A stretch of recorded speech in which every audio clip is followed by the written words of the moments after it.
Bien-aimés dans le Seigneur, Shalom, que Dieu vous bénisse. Je viens encore ce matin pour nous partager de la parole de Dieu. Avant de commencer, je vais prier. Éternel Dieu Tout-Puissant, je te suis infiniment reconnaissant pour ton amour, pour ta grâce. Je te bénis, Seigneur, pour ce moment que je recommande entre tes deux saintes mains éternelles.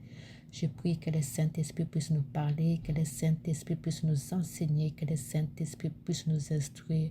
Seigneur, que je disparaisse et que le Saint-Esprit seul parle à ton peuple parce que tu es celui qui connaît les désirs de tout et chacun. Dans le nom de Jésus, je prie.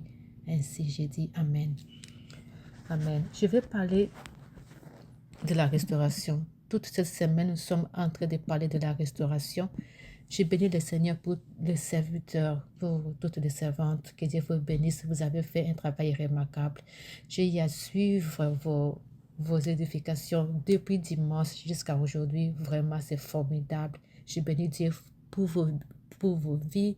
Je bénis Dieu pour la grâce dans vos vies. Tout ce que Dieu a fait, vous nous avez amené dans cette dimension de profondeur. Que Dieu vous bénisse abondamment. Je vais parler de la restauration, mais je vais nous amener dans la dimension de la foi parce que déjà nous nous approchons déjà dès demain à notre prière. Des jours qui va commencer, je pense demain, si je ne me trompe pas, déjà demain soir, nous commençons notre prière. Je vais lire Hébreux 4, chapitre 16. Approchons-nous donc avec assurance du trône de la grâce, afin d'obtenir compassion et de trouver grâce pour être secouru au moment opportun. Ça, c'est dans le livre de Hébreux 4, chapitre 16. Les moments opportuns, c'est déjà dès demain. Les moments opportuns, c'est la prière qui a été convoquée, cette prière de restauration. Nous sommes appelés, nous tous, à participer à cette prière pour obtenir grâce et compassion au trône de notre Dieu. Amen. Le moment est là pour venir, pour prier. Apporte ton problème, bien-aimé. Quand tu viens, ne sois pas dispersé, sois précis avec ton problème parce que tu ne viens pas devant une personne, tu ne viens pas devant un téléphone ou bien devant une équipe de coordination ou bien devant une équipe de l'intercession, mais tu viens devant Dieu. Dis-toi que tu viens devant Dieu. Moi, je viens devant Dieu. Mon frère et ma sœur viendra devant Dieu. Toi aussi, commence à te préparer dès maintenant parce que tu vas venir devant Dieu, devant le trône de notre Dieu pour obtenir compassion et grâce. Alors quand tu viens, prépare-toi. N'attends pas le jour où la prière va commencer pour se préparer. Commence à se préparer dès maintenant. Prépare ton cœur parce que tu seras devant notre Dieu. Amen. Je vais lire Hébreux chapitre 11, verset 11. La Bible dit, « Or la foi, c'est la ferme assurance. » Vous connaissez la définition de la foi, mais tout simplement, je vais dire que la foi, c'est ce qu'on croit et non pas ce que tu vois. Parce que ce que tu vois, ça te fait peur. Qu'est-ce que tu vois? Tu vois l'échec, tu vois la maladie, tu vois la honte, tu vois l'opprobre, tu vois tout ce que tu fais qui ne marche pas, tu vois le chômage, tu vois la famine, tu vois la fatigue, tu vois les mêmes péchés que tu confesses et puis demain tu retombes encore. Les mêmes péchés que tu confesses et tu retombes encore. Qu'est-ce que tu vois? Tu vois la désobéissance. Tu te demandes, est-ce que vraiment Dieu m'écoute? Est-ce que quand je prie, est-ce que Dieu m'écoute? Tu vois que tu commences à vivre dans les doutes toi-même. Tu vois que ta vie n'avance pas. Il y a des ennemis qui veulent à ta vie. Il y a des ennemis qui veulent te voir disparaître. Donc, ce que tu vois, ça te fait peur.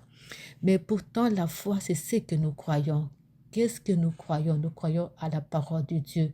Qu'est-ce que la Bible dit dans le livre de Josué, chapitre 1, verset 8? La Bible dit que ce livre de la loi ne s'éloigne pas de toi. Médite les jours et nuits pour agir avec fidélité, conformément à tout ce qui est écrit, car c'est alors que tu auras du succès dans tes entreprises, c'est alors que tu réussiras. J'aime ce passage, surtout lorsque la Bible dit médite les jours et nuits. Médite les jours et nuits, c'est-à-dire les jours tu médites la parole de Dieu et la nuit tu médites la parole de Dieu. Je vais te donner un exemple par rapport à ça. Nous connaissons tous les films novelas. Les films novelas.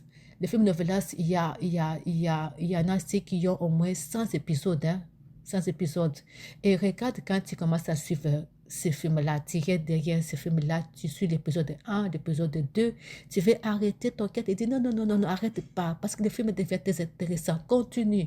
Épisode 4, 5, 6, tu augmentes la pression. 7, 8, 9, 10, tu montes, tu montes. Et si tu ne regardes pas très bien les mêmes jours, tu vas finir toutes les épisodes. Mais ce qui est intéressant, c'est ce qui vient après. Qu'est-ce qui vient après? Après avoir fini tous les épisodes, ces films-là, tous ces épisodes-là vont commencer à tourner en boucle dans ta tête. Tu vas commencer à les rêver. Tu vas commencer à marcher avec ça dans ta tête. Ça va rester en toi. Ça va bouillonner en toi. Ça sera comme dit réel dans ta tête. Mais c'est juste parce que tu as pu passer beaucoup de temps en train de regarder ces films-là. Maintenant, faisons vraiment l'inverse. Inversons les choses. Méditons la parole de Dieu jour et nuit. Bien-aimés, ce que je fais, c'est juste pour nous amener, pour nous préparer à la restauration, pour nous préparer à avoir la foi. Et la foi, là, nous l'avons qui est dans la parole de Dieu. C'est ça notre soubassement. Maintenant, fais l'inverse, tu médites la parole de Dieu jour et nuit. Et jour et nuit. Et jour et nuit, tu médites la parole de Dieu. Jour et nuit, tu médites la parole de Dieu. Et qu'est-ce qui va se passer? C'est la même chose que quand tu vois le novella. La parole de Dieu va commencer à tourner en boucle dans ta parole. Mais que dit Proverbe chapitre 4, verset 22? La Bible dit, car c'est la vie pour ceux qui les trouvent, c'est la santé pour tous les corps. Quoi? Qu'est-ce qui est la santé pour notre corps, pour les corps? C'est la parole de Dieu que tu as médité. Qu'est-ce qui est la vie pour ton corps? C'est la parole de Dieu que tu as médité. Maintenant, regarde la chose qui te fait peur. Ce que tu vois avec tes propres yeux, c'est quoi? Qu'est-ce qui t'amène à cette prière de restauration, c'est quoi? Sois précis avec ton problème. Sois précis. Maman Gina avait dit ça. Il nous a été demandé d'être précis.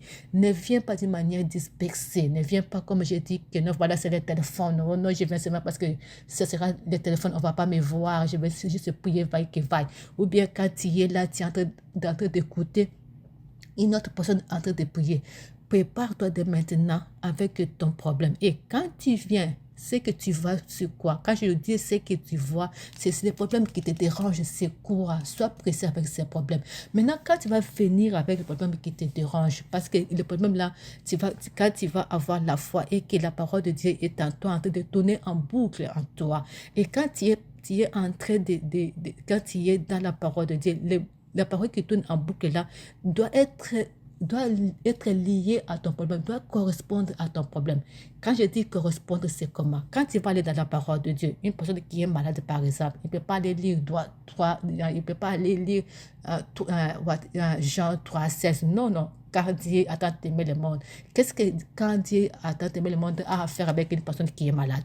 Mais une personne qui est malade, il va aller lire la parole de Dieu là où on parle de maladie. Exemple, cette histoire de cette femme qui perdait les sangs, par exemple, tu vois, où la Bible dit que notre Jésus-Christ, il est Jéhovah Rapha, le Dieu qui guérit, tu vois. Tu vas commencer à lire les paroles qui va chercher la parole qui correspond avec ton problème. Et quand tu vas commencer à prier et que cette parole tourne en boucle à toi, ça va te donner, ça sera pour toi une assurance. Ça va commencer à te fortifier et ta foi va commencer à augmenter.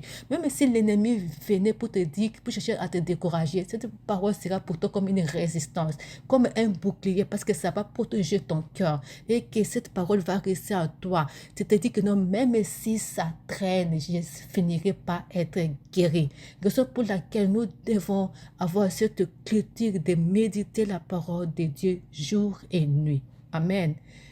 Déjà dès demain, c'est la prière. Je veux que tu te prépares. Je voulais seulement nous demander, nous exhorter à nous préparer. Nos bien-aimés, ils ont fait un travail remarquable. Les serviteurs de Dieu et les servantes de Dieu, ils sont passés ici. Ils nous ont expliqué la restauration. Moi, j'ai eu le temps de suivre ça depuis dimanche jusqu'à aujourd'hui. C'est que toi aussi fais la même chose. Dis-toi quel est ton problème et qu'est-ce que tu vois. Où est-ce que tu veux que Dieu puisse te restaurer? Prépare-toi par rapport à ça. Prépare ton problème par rapport à ça. Aie la foi. Dis-toi que nous t'approches devant le trône de l'Éternel pour obtenir compassion et grâce, pour que Dieu puisse restaurer ta vie. Parce que pour toi, c'est ça le moment opportun où Dieu est là. Il te dit, ma fille, il te dit, mon fils, je suis là pour restaurer ta vie. Et que Dieu va faire des miracles et de prodiges. Voilà ce que j'avais à nous partager ce matin. Que Dieu vous bénisse abondamment et que Dieu bénisse ses serviteurs et bénisse ses servantes. Je vous aime beaucoup. Que Dieu vous bénisse. Amen.